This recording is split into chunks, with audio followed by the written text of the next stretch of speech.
পবিত্র দায়িত্ব যদি আমাদেরকে এটা হওয়া উচিত।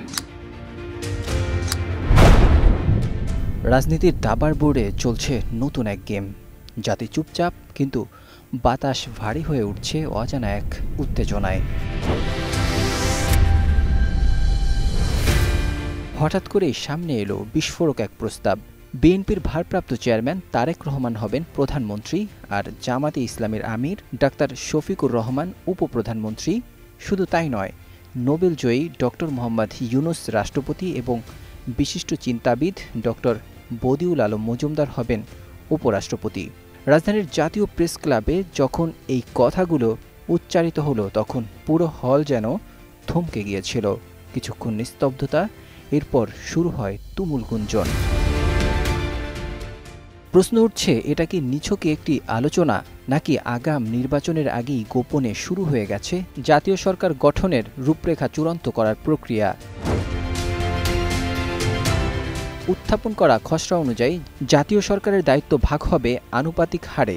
বিএনপি 25%, জামাত 20%, এনসিপি 15%, ইসলামী আন্দোলন 5%, বিশেষ গুরুত্বপূর্ণ ব্যক্তি 10%, বাকি দলসমূহ 25%। সুনির্দিষ্টভাবে বলা হয়েছে, কারো মন্ত্রী হওয়ার সুযোগ নেই, বরং সবাই হবেন প্রতিমন্ত্রী বা উপমন্ত্রী।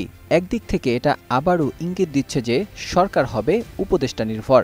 রাষ্ট্রপতির কাছে থাকবে চূড়ান্ত সিদ্ধান্তের ক্ষমতা, অর্থাৎ প্রধানমন্ত্রী থাকবেন নীতি নির্ধারকদের ছায়ায়। গত এক বছরে বাংলাদেশের ভূরাজনৈতিক বাস্তবতায় সবচেয়ে বড় বাধা হয়ে দাঁড়িয়েছে ডক্টর মোহাম্মদ ইউনূস। ভারতের কূটনীতি তাকে হুমকি হিসেবে মনে করে, আবার পশ্চিমারা দেখছে এক সম্ভাব্য বিকল্প নেতৃত্ব হিসেবে।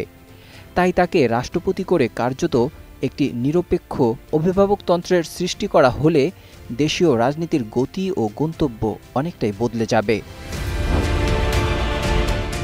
ভারতে অবস্থানরত সাবেক প্রধানমন্ত্রী শেখ হাসিনাকে ঘিরে নানা জল্পনা কল্পনা চলছেই। জাতীয় সরকার প্রতিষ্ঠিত হলে আওয়ামী লীগ থাকবে কোথায়? তারেক রহমানের নেতৃত্বে নতুন সরকার মানেই মোদি বিরোধী ঢাকা, আর সেটি ভারতের জন্য এক নতুন দুঃস্বপ্ন। বক্তারা বলেন, বর্তমান সংবিধানে প্রধানমন্ত্রীর অপরিসীম ক্ষমতা বিভক্ত করে রাষ্ট্রপতি, উপরাষ্ট্রপতি ও উপপ্রধানমন্ত্রীর মাঝেও সমতা আনা হবে। কিন্তু এর অর্থ কি নতুন করে ছদ্ম রাষ্ট্রপতি শাসন? এই প্রস্তাবনার পেছনে যদি থাকে কিছু গোপন চুক্তি বা আন্তর্জাতিক সমীকরণ, তবে সেটি কাদের দ্বারা চূড়ান্ত করা হবে? জাতীয় সরকার গঠন নিয়ে যেমন আশা, তেমনি উৎকণ্ঠাও বিরাজ করছে। জনগণ জানতে চায়, এই সরকার কদিন চলবে, কারা নীতি নির্ধারক হবেন, নির্বাচনের আগেই কি গোপনে ভাগ হয়ে যাচ্ছে রাষ্ট্র ক্ষমতা? রাষ্ট্র পরিচালনার জাতীয় সনদ কি আদতে হয়ে উঠবে এক শ্রেণীর একচেটিয়া রাজনৈতিক চুক্তিপত্র? বাংলাদেশ এখন এক নতুন রাজনৈতিক সন্ধিক্ষণের দিকে এগিয়ে যাচ্ছে। তবে দেখার বিষয়, বাংলাদেশ কি এখন ষড়যন্ত্র মুক্ত হবে, নাকি থেকে যাবে আগের মতোই?